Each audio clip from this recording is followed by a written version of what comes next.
Hello, and welcome to the Resilient Leader's Journey, a podcast where we navigate the challenging currents of growth and change.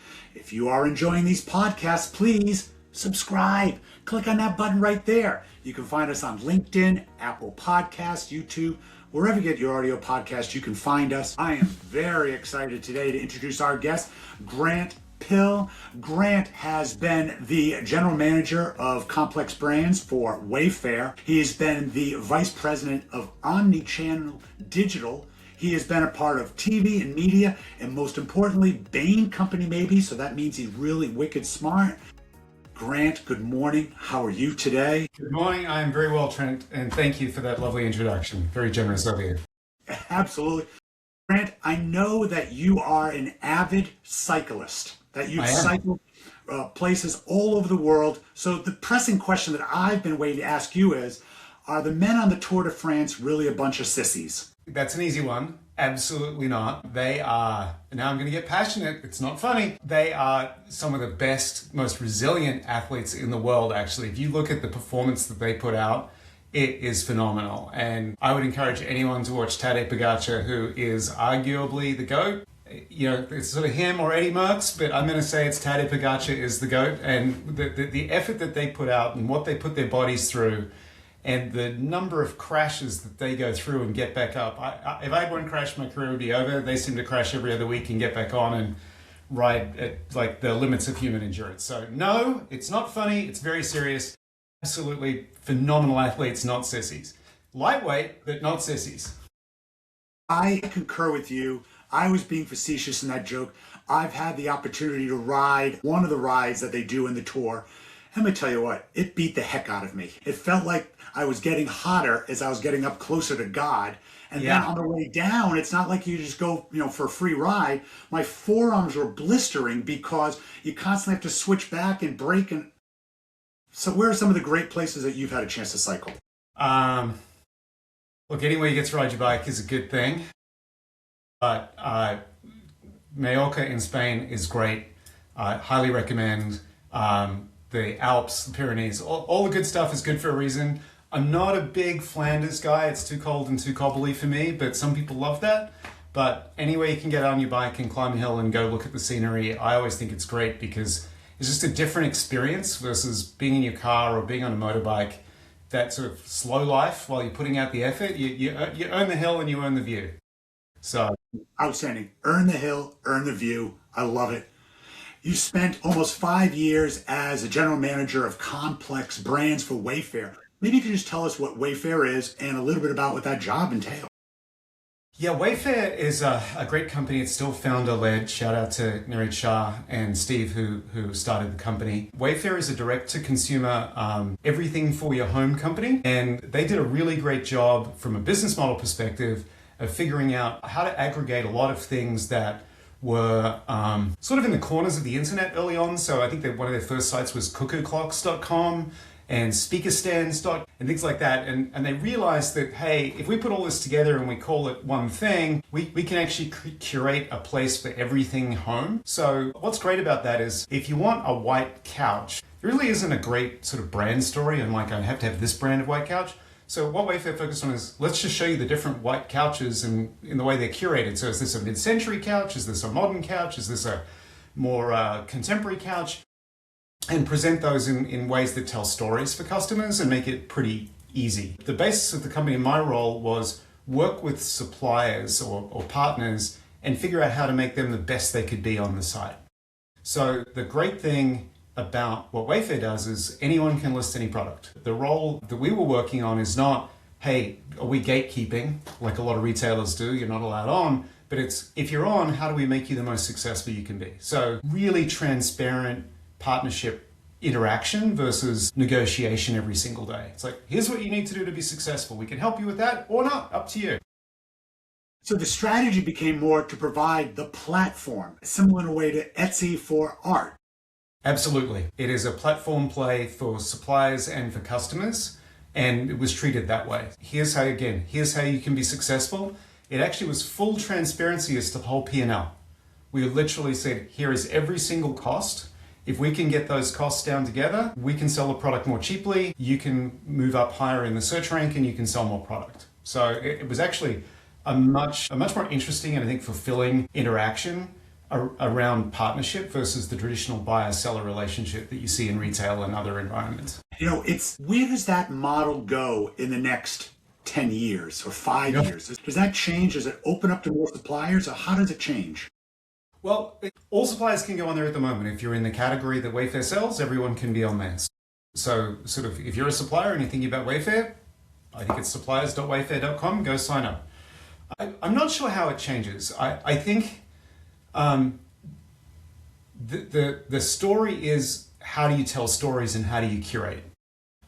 If you think about Amazon sort of positioned itself as the everything store. And, if you want to sort of doom scroll Amazon, not that that's really a thing, but, go to page 87 of Amazon, there's still things there. So I think that the power of where this can go is really tight curation. So sort of that, how do you avoid that problem of the paradox of choice? And how do you narrow down so that I'm going to ultimately show you, based on understanding you, the 10 white couches that make the most sense, not the 500 we have. So I think that's where it goes. It just gets to fit you a little bit better, so that your ability to tell a story in your home of what you want it to feel like gets more and more easy to put together and curate versus, does this couch go with that cushion, with that piece of art, with this lamp, with that rug? I don't know. I think the ability for, dare we say, AI, where 3 minutes in, we can say it the first time, will help tie that story together and avoid that I'm overwhelmed feeling that you often get when you try and do those things. I'm curious as to how much the touch and feel of brick and mortar, because I don't think I've ever bought anything that I couldn't feel of that magnitude. Is that becoming easier for consumers today to let go the touch and feel of larger purchases like that? So the rule of thumb that we had was about half the market would probably stay brick and mortar, and the other half, there's sort of tipping points in commerce when you hit about 30% penetration, where the market tends to then just accelerate. Yes, it remains a problem. I think generous return policies help with that. And I think putting as many different interactions in the way, in a positive sense, that the customer can touch if they want to. And what I mean by that is, here are reviews from other customers, here are in-home reviews, here is a expert review, here is a video of how to put it together. Those all build up this story of improving the trust I'm going to have with this couch or this table is going to be fine. And if it's not, I'm just going to turn around and send it back. So I think there are ways to overcome that once you've done that, then it improves the experience, and then you're more likely to buy again and more likely to buy again. So yes, I think there are challenges. Some people won't overcome those. Others, it's that leap of faith. You take it the first time and then you go from there. The jobs that you have currently that I didn't mention in the open is that you are one of the co-owners of Agawam Golf Club in East Providence, Rhode Island, and you took that role when the club went into bankruptcy. And maybe you can talk about how you put a team together for this to not only bring it out of bankruptcy, but I understand it's flourishing now. Yeah, it's doing a great job. I certainly did not lead the team that put it together, so I'll give credit to some other folks for doing that. But what it really was ultimately desire, and I think that was one of the great things about Rhode Island, the ability to act locally and have impact. Previously, having been in Boston, the ability to sort of buy a club of such a storied nature as an Agawam would be prohibitive in Boston. I just can't conceive of how I would do that or get my arms around that. So the ability to create that access in Rhode Island is, to me, one of the great things about Rhode Island. And then it really was, hey, let's get in and save this club. I think there are a couple of things we did. The members leaned in, and we actually converted the large part of the grounds with the Nature Conservancy into an easement. The grounds of Agawam can never be used for anything more impactful environmentally in a country club. So no condos can ever go there, nothing can be built there. It can basically go back to greens or be used as a country club, that's it. So the members sort of put in, there was some tax advantages for them to do that, which helped us acquire the club at a very good price. I think the second thing we did as a group was when we started, there were some very odd things going on. One, the legacy members were being charged more than new members because they were being assessed. Secondly, there was, I think, 64 different membership classes at the time because everyone was trying to do a deal. What's that, one for every two people? Yeah, exactly. So there was a number of classes with one person in it. And I think that was the club's sort of desire, best intention to say, we'll figure out a deal for you. And I think the other challenge, and this sort of comes back to what do you stand for, is it was unclear what the focus of the club was. Who was it for and what was the job?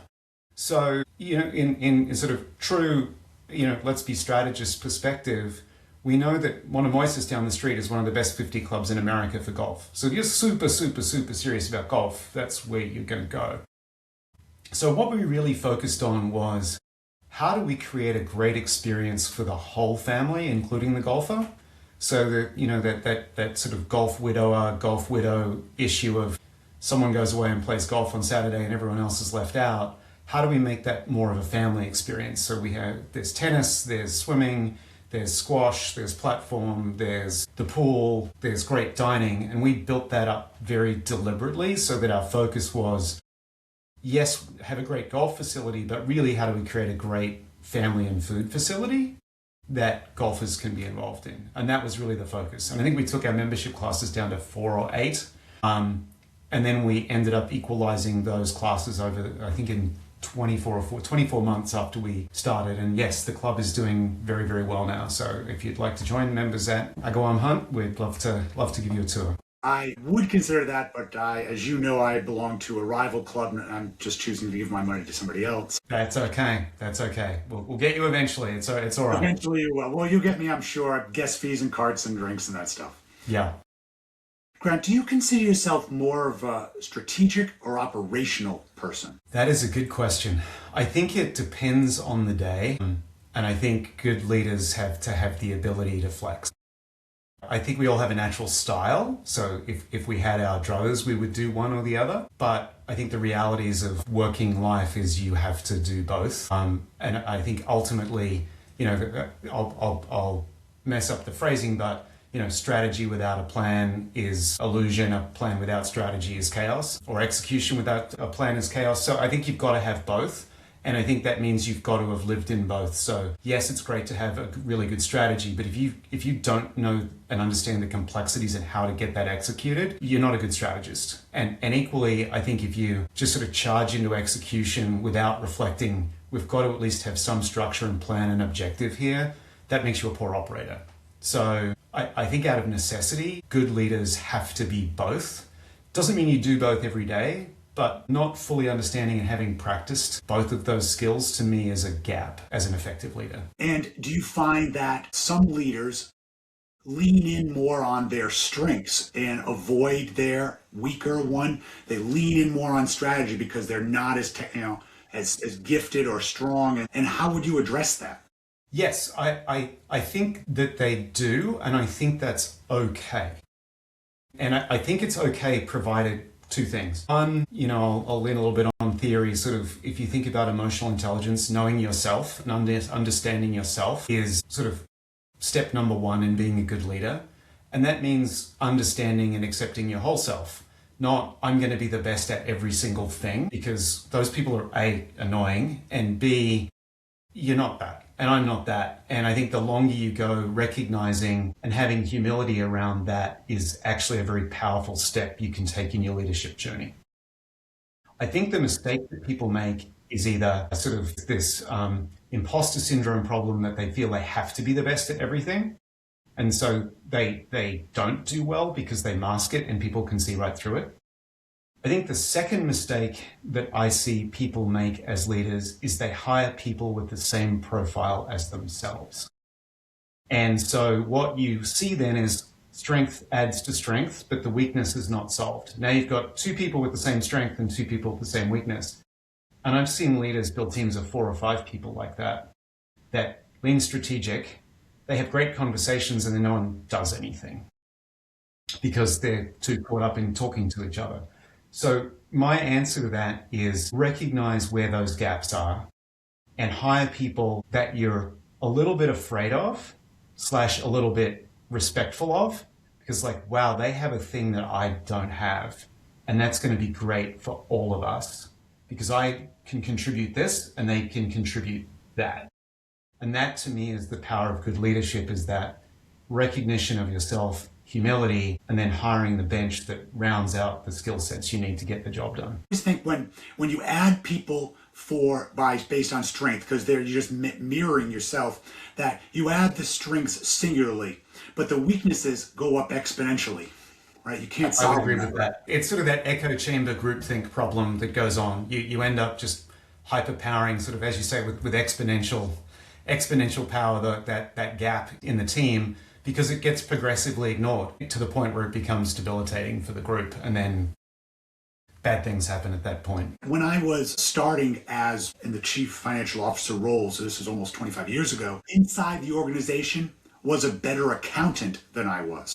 Yep. And ultimately, I made my controller, and we rode together for 25 years. And what he was better capable of doing and making sure that everything tied out as perfectly, it would left me for more strategic and other operational items. I understand that's what you're describing, yes?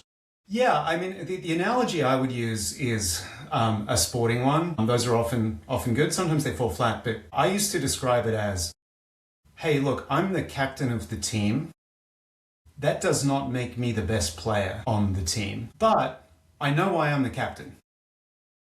And so I'm confident of what I'm bringing and why I'm the captain, but I'm also confident and humble enough to recognize that I'm not the best player. And that's okay, because we're bringing different things to the team, and collectively that's going to make a better team. You know that I'm married to a Canadian, so what I don't understand is how there can be 6 captains on the ice at one time. I don't understand how that works. Well, they're only there for like 20 seconds, so I think by the time they figure it out, it's already changed. I don't know.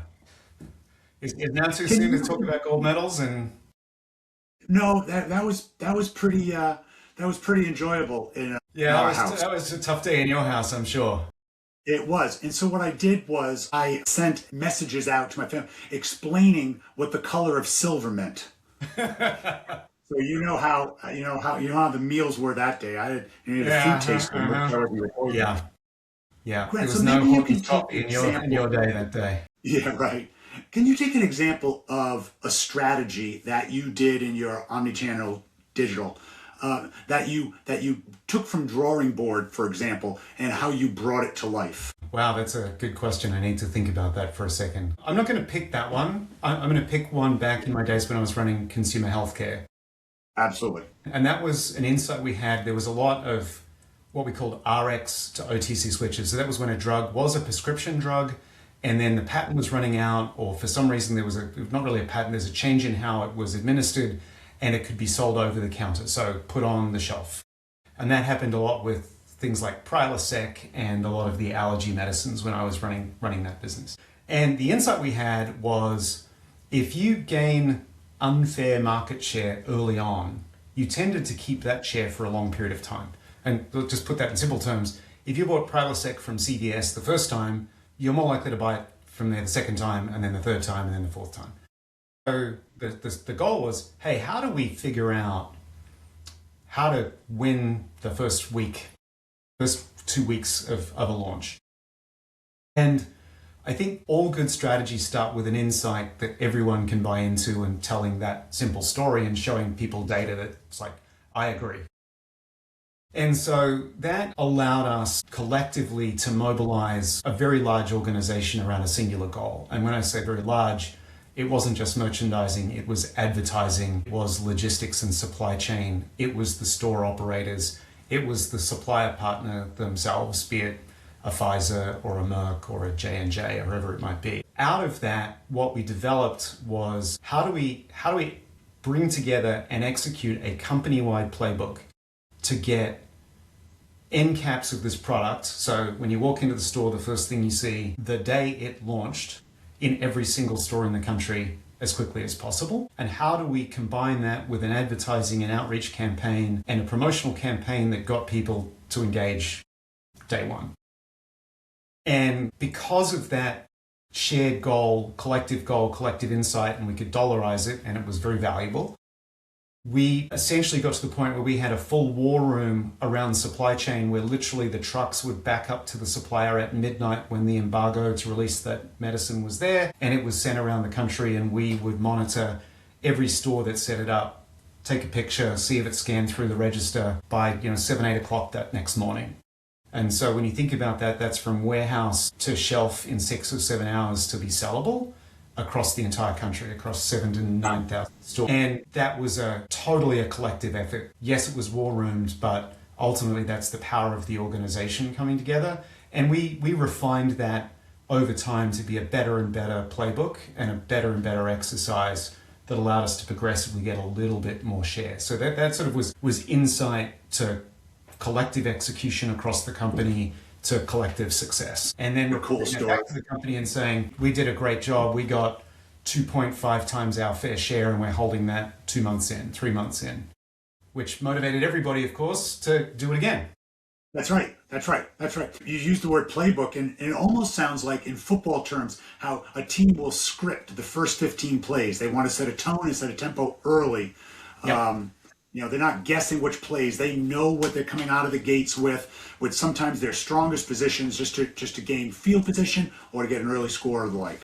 Yeah, it was a learning mechanism. We said the value of the postmortem. The first time we stepped back and said, what did we do really well?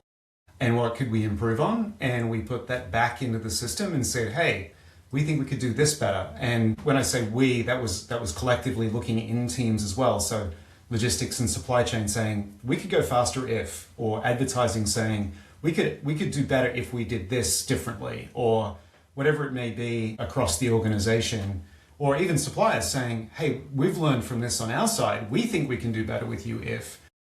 And that really speaks to me to be that the benefit of sharing goals versus, here's what I'm going to do and I'm not going to share because maybe you might run with it.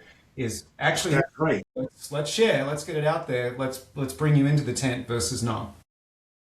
I still see plenty of people that are Silas Marner, right, hoarding it, and it doesn't play. Certainly, it feels like anymore at all. It shouldn't. And the best organizations are the most open.